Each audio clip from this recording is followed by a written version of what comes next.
Jubilant food works limited के quarterly 1 के results आ गए हैं जून 23 के।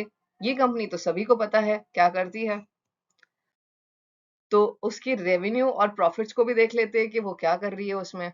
तो हम देखेंगे कि मार्च 23 से जून 23 में उन्होंने 5% का इंक्रीज देखा है इन देयर रेवेन्यू। और अगर हम वही जून 23 से कंपेयर करेंगे तो वहाँ 6% का इंक्रीज देखने को मिला है, जो कि दर्शाता है जुबिलेंट ने जून 23 में 1335 करोड़ का रेवेन्यू बुक किया है। तो ये देखने को मिल रहा है अगर over the all the quarters 2 to 5% का change in the revenue by an increase side, which is a good sign for the company. अब हम उसके प्रॉफिट्स की बात करेंगे, तो प्रॉफिट्स में देखने को मिल रहा है नेट प्रॉफिट आफ्टर टैक्स जून 22 में 9% था एंड जून 23 में वो 2% हो गया है सिर्फ। तो ये बहुत ही साइन ऑफ कंसर्न है कि रेवेन्यू तो इंक्रीज हो रहा है 5 to 6% से, बट प्रॉफिट रिड्यूस हो रहे हैं। तो वो इसका मतलब है कि हम ऐसे सारे खर्चे करे जा रहे हैं जिस वजह से हमारा प्रॉफिट किल हो रहा है। एंड अगर हम मार्च 23 से ये जून 23 में कंपेयर करेंगे तो वहां हमें सिमिलर रेट दिख रही है, वो सेम रेट्स पे चल रहा है। अब हम उसके इंपॉर्टेंट कॉस्ट्स की बात करेंगे, तो सीओजीएस कॉस्ट में देखने को मिला है उसने 1% का रिडक्शन देखा है in the prices. Employ cost 1% से बढ़ गया है, अदर एक्सपेंसेस -2% से हो गए, 2% घट गए हैं। तो ये दिखाता है एंड अदर एक्सपेंसेस में जो इंक्रीज, एम्प्लॉय कॉस्ट में जो इंक्रीज हो रहा है, अदर कॉस्ट, तो कुछ ऐसे फैक्टर्स है जिस वजह से नेट प्रॉफिट मार्जिन काफी अफेक्ट हो रहे हैं।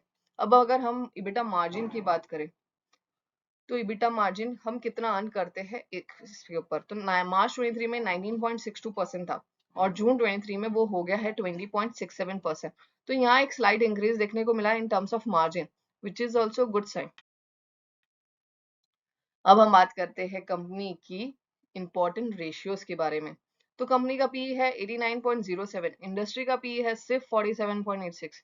ये एक बात ऑफ कंसर्न है कि कंपनी का पी काफी हायर साइड पे है, which may bring correction in the coming future and the share prices, क्योंकि प्राइसेस काफी overvalued and over price है इन द मार्केट।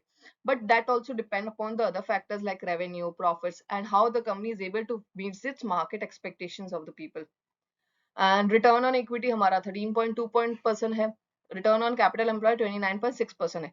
तो ये दिखाता है कि इन्वेस्टर को उसके पैसे पे कितना रिटर्न मिल रहा है, वो है अराउंड 13 to 29% का।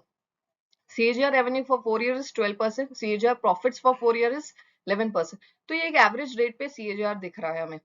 अब रिटेल इन्वेस्टर्स को क्या मिला है?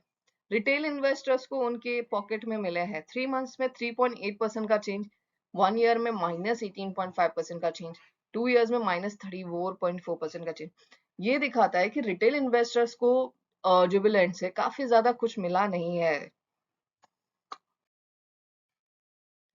अब बात करेंगे हम ओवरऑल समरी की, तो रेवेन्यू हमें देखने को मिल रहा है कि इंपॉर्टेंटली 5% अराउंड से इंक्रीज देखने को मिला है। EBITDA मार्जिन थोड़े से स्लाइटली इंक्रीज हुए हैं। नेट प्रॉफिट आफ्टर टैक्सेस में हमें सिमिलरिटी मिली है फ्रॉम मार्च, बट जून 23 में वो काफी घट चुके हैं। एंड ग्रॉस मार्जिन तो इसमें सिमिलर रेट पे चल रहे हैं। तो ओवरऑली देखते हैं कि कंपनी रेवेन्यू तो इंक्रीज के साथ साथ बाकी सारे कॉस्ट एंड EBITDA मार्जिन और ये सब पे कितना काम करती है और वो कितना अच्छा कर पा रही है। Thank you for watching me, do like and subscribe my channel the number talks bye Rishika. And आगे और रिजल्ट्स देखने के लिए जल्दी जल्दी सब्सक्राइब कर लीजिए इसे।